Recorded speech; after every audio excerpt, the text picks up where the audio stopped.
Guys, I got a problem. Remember the last video when I got this copy of Ultima Quest, the Avatar?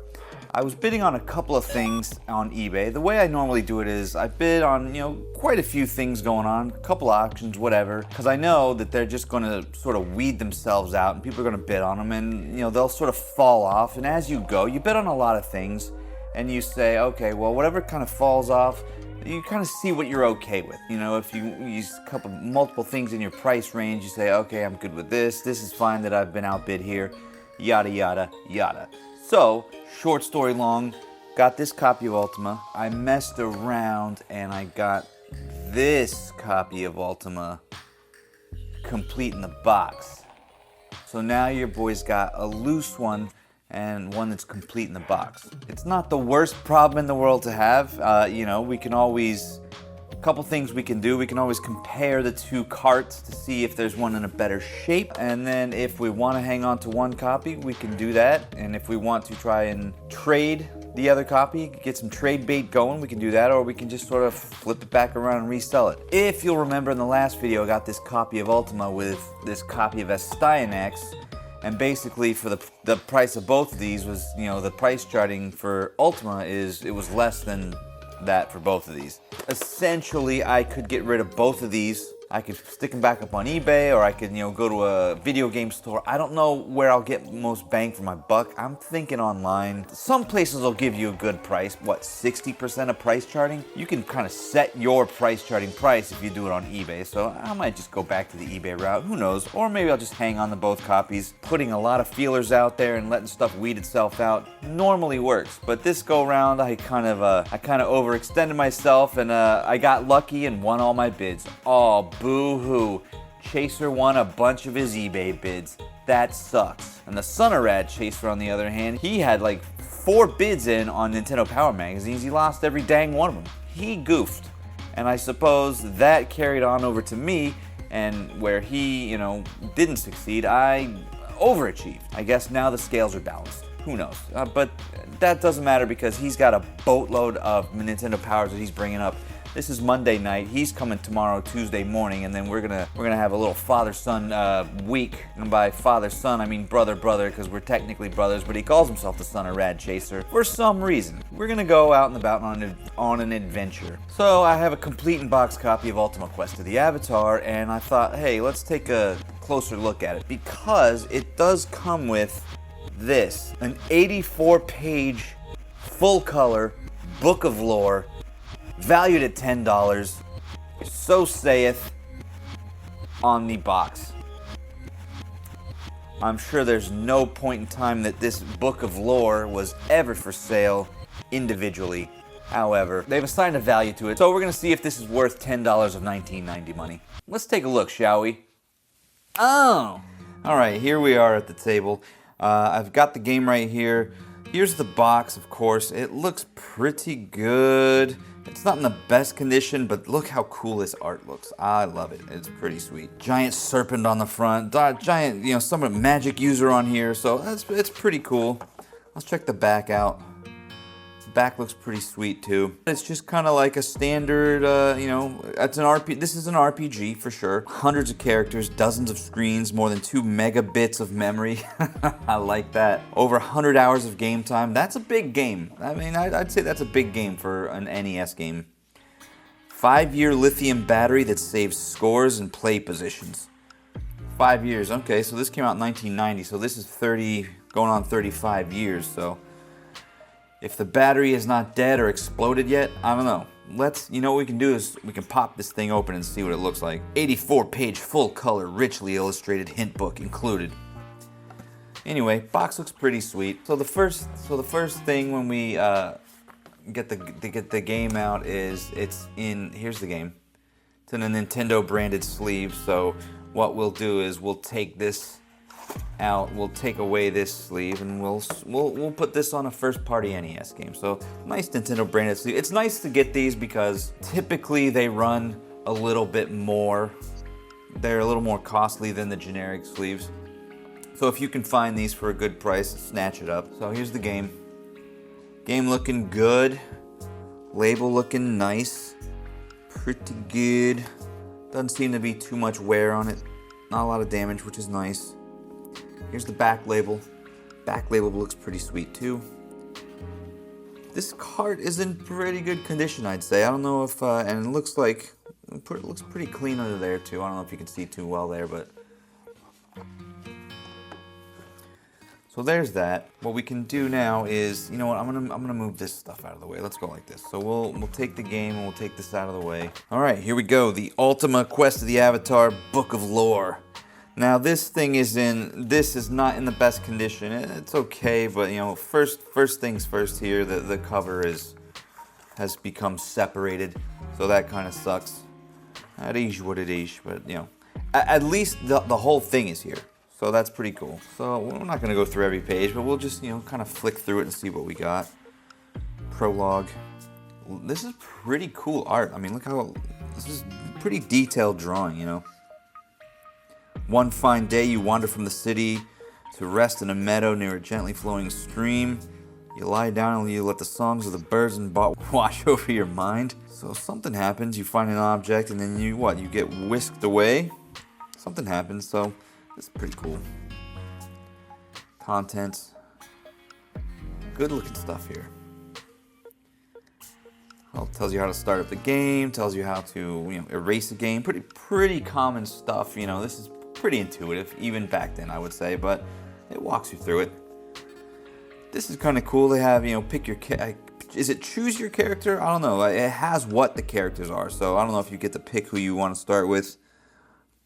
Fortune by so-and-so tells you your fortune by asking you a series of questions. So I guess you have to answer questions and then get your character based on that.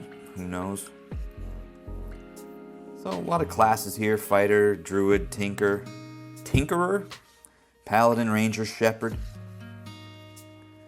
Go forth now and conquer thy frontiers of thyself, says Lord British. Each hero starts from his respective homeland, so a little bit different. That's kind of cool. You know, I guess that kind of switches it up if you're playing the game more than once. If you're playing this 100-hour game more than once. Got commands here. The layout is definitely very similar to Dragon Warrior, for sure. The first Dragon Warrior, the first three that were on the NES, definitely very similar layout here. You've got your, you know, your text boxes and your commands and your items, etc. And it is basically the same. I don't know if, I think Ultima's been around longer for sure. I don't know if Dragon Warrior ripped that off or they ripped this off. I know they said they made a lot of changes when they put this Ultima out on NES. This is Ultima 4. It's not labeled as such on the NES card, but... So you've got town stuff, pubs, guilds, the herb shop, castles. Lets you show your landscapes here, stairways, dungeons, plains. But again, pretty basic stuff. But this is just sort of laid out if you've never played an RPG, I guess.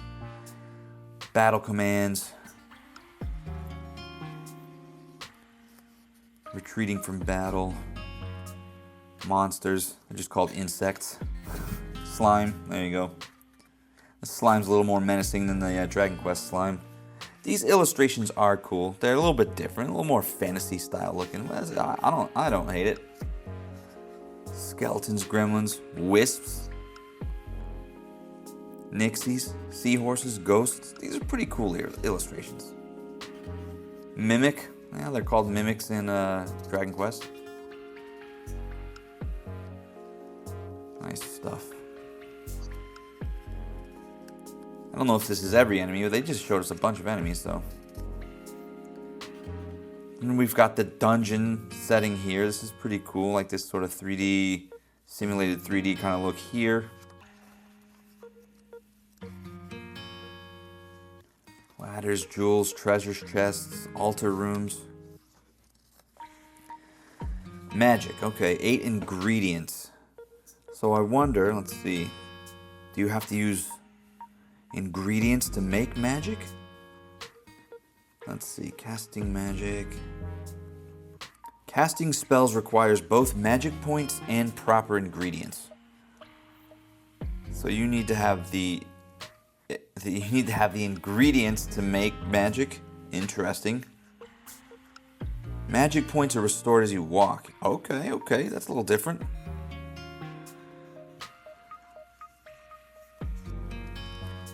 Magic spells. So let's see. MP cost and ingredients. So it gives you a list of what the ingredients you need here to do the magic spell. Okay. Oh, here's the map. Map of the world, world map. Britannia.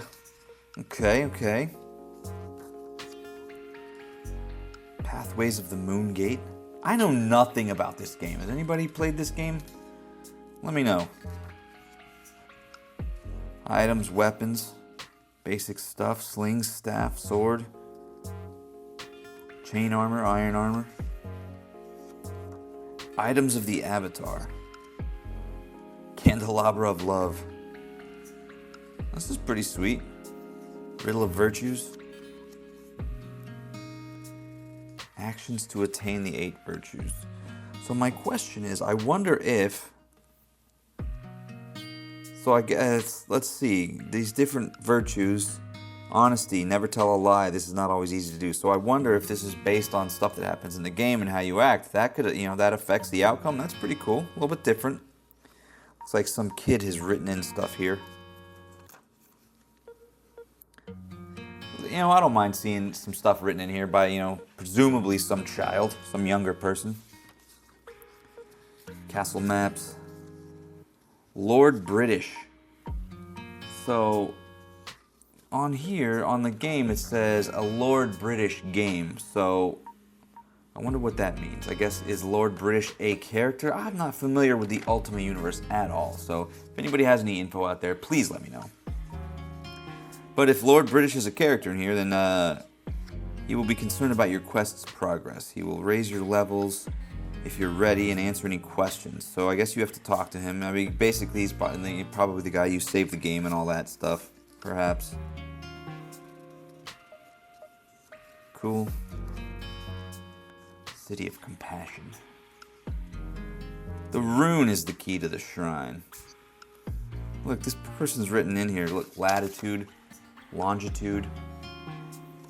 Somebody really, see, this is cool because back in the day, people, they sort of write notes in the margins here. It's pretty sweet. Okay, again, he's got the latitude and the longitude.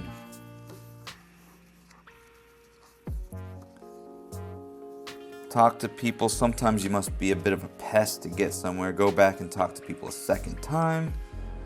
Oh man, now I can see how this game is pretty big.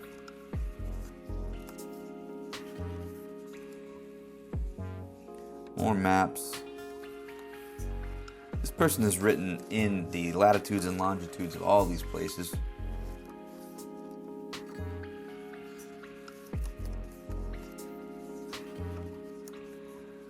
Town of Humility, Magincia.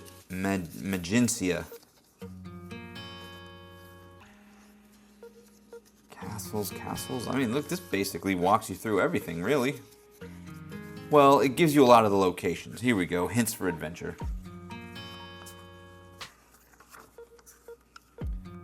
Some actions that reduce virtue. Gather all 7 companions. Okay, you can pick and choose who will accompany you in each portion of your adventure. If your virtue is too low, you may not be able to recruit any companions. Okay.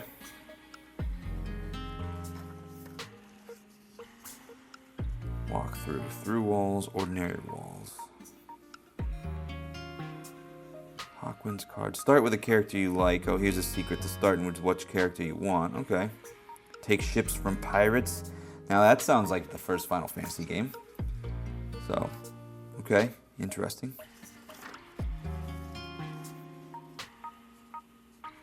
Fungus and manroot are only found in one spot. Either can be found in shops or when the moon is out. The sextant and a clue in a town will help you find fungus. For manroot, you must assemble several clues. This game is involved. Holy shnikey. Armor list. Now, okay, I feel like, so this says, on the box it says 84 pages. On the box it says 84 page full color book. Here we've only made it up to page 80. So I think this must be missing a couple of pages, which blows. But hey, 80 pages of a full color instruction manual, not bad. Cool stuff. Okay, that was a look at Ultima Quest the Avatar. I am going to put I'm going to put everything back together into the box. There was no styrofoam insert there, so I'm going to take one of the ones from the eBay auction thing we got the other week, and I'm going to complete that box up real nice. And I'm going to stick it on the shelf right here. We're going to add it to the stack. Awesome.